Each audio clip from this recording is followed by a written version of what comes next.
Udah record kah? Dah. Oke. Assalamualaikum warahmatullahi wabarakatuh. Waalaikumsalam. Bismillahirrahmanirrahim. Kita dari kelompok 2, from number 2, and my partner is Febrianti Ifdal P and Muhammad Givari and Dio Saputra. That's my name. And thank you for your attention because you was click this video on YouTube, and we will present about strategies and technique quiz in translation. Okay, the first speakers, it will be Dio Saputra, that's me, and in the first slide we have the strategies. The strategies in Casterman 1997. As Virgin and the state believes that in translation strategy field there is considerable terminological confusion, as Casterman 1997 believes the general characteristics of translation strategies are as follows. Number 1, they involve text manipulation. Jadi mereka itu melibatkan beberapa teks yang sudah dimanipulasi supaya mempermudah mereka untuk mentranslate-nya, karena ini adalah strategi dalam pengertian sebuah bahasa. Okay. And the number 2, they must be applied to the process. Ya, jadi itu mereka itu harus melakukan prosesnya itu step by step. Jadi kita bisa melihat hasilnya dari selama proses itu. Okay, sorry, Givari, can you mute your voice? And number 3, they are goal oriented. Jadi ini itu adalah sebuah keberhasilan tujuan. And number 4, they are problem centered. Jadi ini adalah pusat masalahnya itu yang harus ditekankan dalam sebuah strategi translating itu sendiri. Jadi ketika kalian mentranslate sesuatu, kalian itu strateginya intinya di pusat masalahnya itu di mana. Nah, itu jadi kalian bisa mengartikannya. And the last one, they are applied conspicuously. Nah, okay. Maybe next slide, please, Feby. Here's in the next slide we have Casterman's 1997 classification of translation strategies is described according to Virgin and in the first point, synthetic strategies. These local strategies change the grammatical structure of the target text in relation to the search text, although most of the strategies are applied because a literal translation is not appropriate. Jadi di sini itu di synthetic strategies, this local strategies change the grammatical. Nah, jadi ini tuh kayak mereka itu merubah beberapa kata dan strukturnya itu untuk memenuhi targetnya. Nah, in the first one, there is literal translation. It means the translator follows the source text from as closely as possible without following the source language structure. So the translators, it will be changed the words with the similar words. Maybe it's more closer than other word in there have what is it? article maybe. And the second one, Loan translation. This is the second syntactic strategy in this classification, which refers to the borrowing of single terms and following the structures of the source text which is foreign to the target reader. This is the second syntactic strategy in his classification, which refers to the borrowing of single terms and following the structure. Jadi di sini itu mereka itu merubah kata atau diambil dari kata lain, tapi artinya itu tidak jauh berbeda dengan artikel yang ada. Makanya di sini dinamai loan translation atau pinjaman. Jadi dia meminjam kata dari luar. Jadi di luar artikel tersebut, misalnya di artikel itu kata-katanya begini, dengan kata yang terlalu formal sehingga kita susah untuk mengartiinnya. Nah, kita bisa ambil kata yang lebih simpel dari bahasa kita sehari-hari. Tapi itu memiliki arti yang hampir sama. Oke. Next slide, Feby. Here we have semantic strategies. The second group in Casterman's 1997 classification is semantic strategy, which has its own subcategories. Okay, and in the first point, we have synonym. Synonym, it is the first subcategory in this group. In the strategy, the translator selects the closest synonym, which is not the first literal translation of the source text, word, or phrase. So here the translator have to change with a similar words, or jadi mereka itu harus bisa mengartikannya dengan sinonim atau persamaan kata dari kata yang terlalu rumit untuk dimengerti, tapi kita bisa menggantinya dengan yang bahasa kita sehari-hari.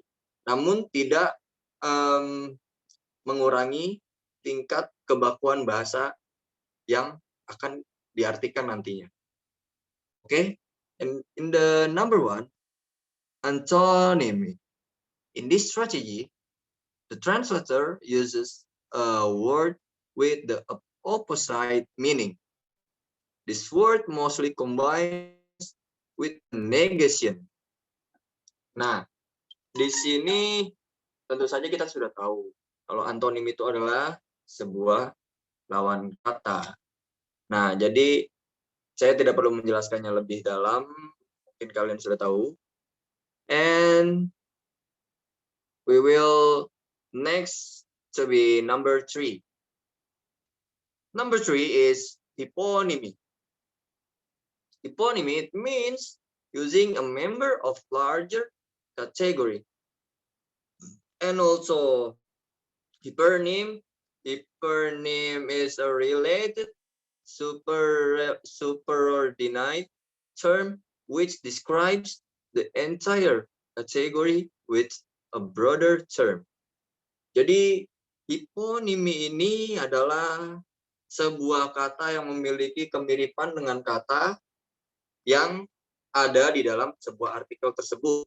Tapi kata ini biasanya jauh lebih ke artinya, jadi kayak maknanya yang lebih mirip. Walaupun pengucapannya tidak sama atau tulisannya jauh berbeda, namun ini memiliki makna yang hampir sama.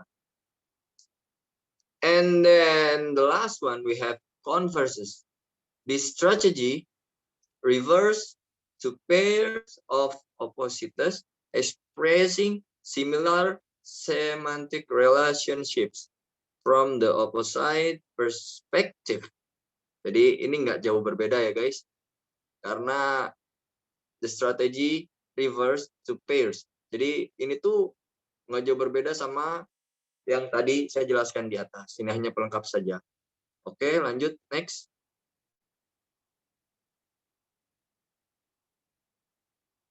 what is it? Pragmatic strategies. Okay, in the point number 1, there is cultural filtering. Okay, according to Casterman 1997, as cited in Bergen, the first sort of strategy in this group is cultural filtering. It may be described as the concrete relation at the level of language of the universal strategy of domestication or target cultural oriented translation.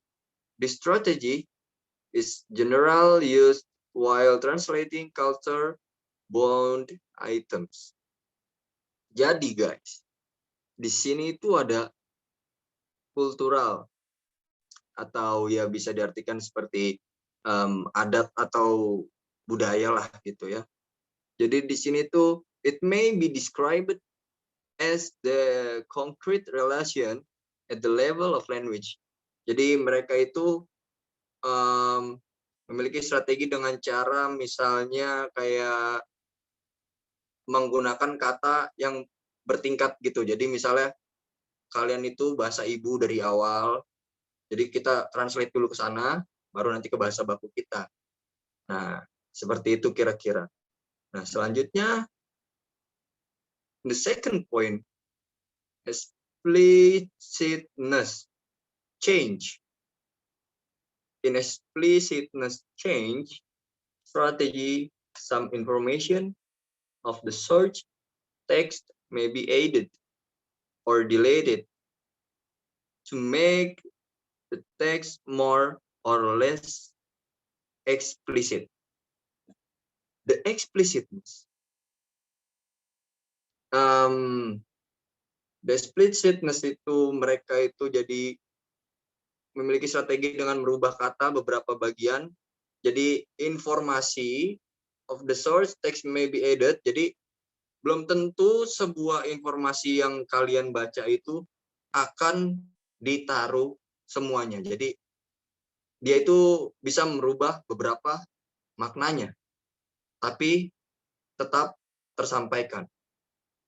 Jadi dia itu banyak dirubah. Di sini ada nomor 3-nya langsung information change. The next type of strategy is information change, which is similar to the previous strategy. However, here the change information is not implicit in the source language text. Ya guys, seperti yang sudah dijelaskan di sini, information change ini nggak jauh berbeda sama penjelasan sebelumnya yang ada di poin nomor 2. Oke. Jika kalian masih bingung, kalian bisa ulang-ulang videonya. Mungkin bisa kalian tonton lagi nanti. Oke, kita lanjut ke number 4. In the number 4, interpersonal change, it is strategy is used to affect the whole style of the text to make it more or less informal, technical. Jadi guys, interpersonal change ini biasanya itu strategi dengan cara kalian merubah bahasa ke bahasa kalian sehari-hari biasanya ya guys ya. Yang biasa kalian gunakan kepada teman kalian atau sebaya kalian. And the last one is speech act. There is another strategy that change the nature of the source text speech act, either obligatory or non-obligatory. AJ, from reporting to a comment or from direct to indirect speech. Nah, jadi di sini itu ada sebuah perubahan, the change the nature of the source. Jadi dari kalimat aslinya dirubah menjadi kalimat yang mudah untuk kalian sampaikan.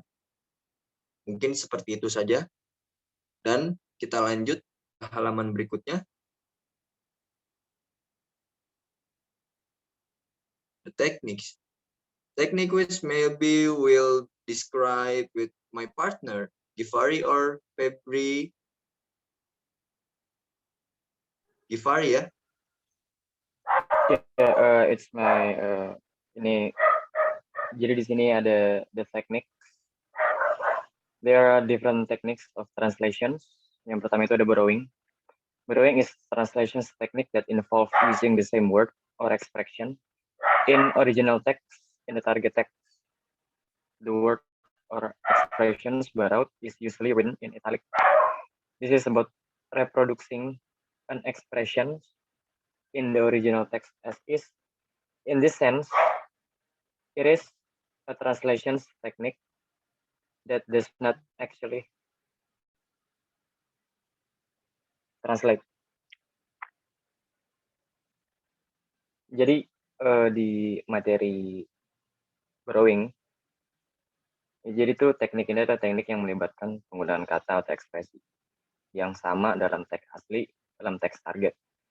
Jadi di sini contohnya ada the gaucho was wearing a black sombrero and worn bombaca. The number 2 ada yang namanya calque. When a translator use a calque, he or she is creating or using neologism in the target language by adapting the structure of the source language.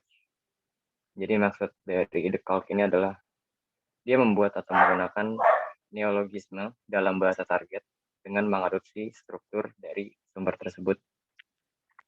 Example-nya, the German word handball is translate into Spanish as balomano, or the English, we call it term skyscraper.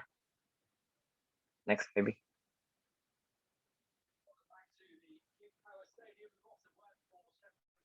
Number 3, ada yang namanya literal translation. Usually this is called a literal atau metafrase.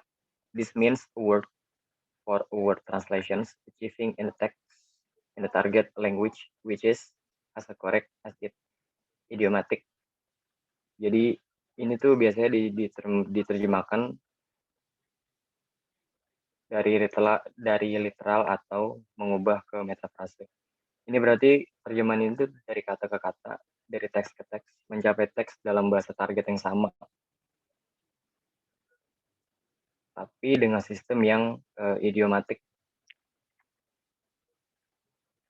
Example-nya adalah what time is it? Lalu ada nomor 4 ada yang namanya transpositions. Ini tuh involve moving from one grammatical category to another without altering the meaning of the text. This translations technique introduce a change in a grammatical structure. Transposisi melibatkan perpindahan dari satu kategori tata bahasa ke kategori bahasa yang lain, tanpa mengubah apa isi atau apa meaning dari teks tersebut. Gitu.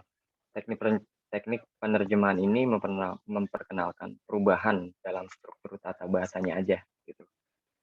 Jadi di example-nya adalah the president thinks that. Next. Ini akan dijelaskan oleh Baby, partner saya yang terakhir. Next, modulation. Modulation is about changing the form of the text by introducing a semantic change of perspective. For example, maybe you're right, and in the into the French, tuine peut être pas trop. Jadi gitu deh. Nggak jauh dari situ. Terus equivalence or reformulation.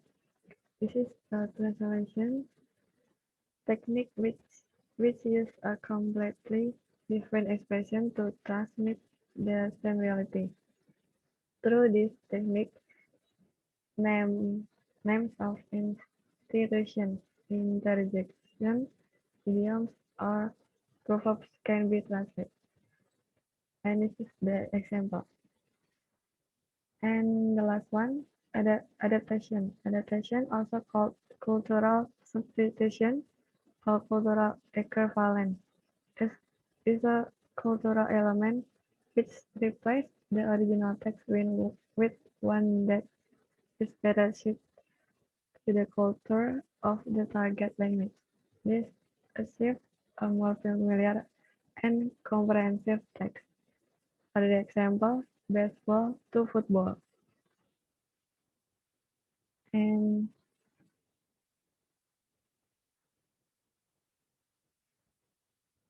it's enough for the presentation. So that's it from our presentation.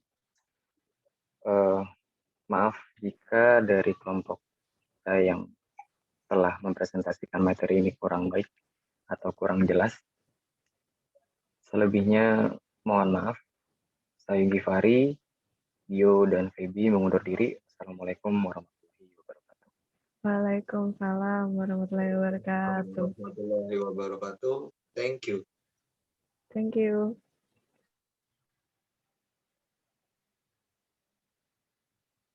Ya kalau keringet dingin yuk.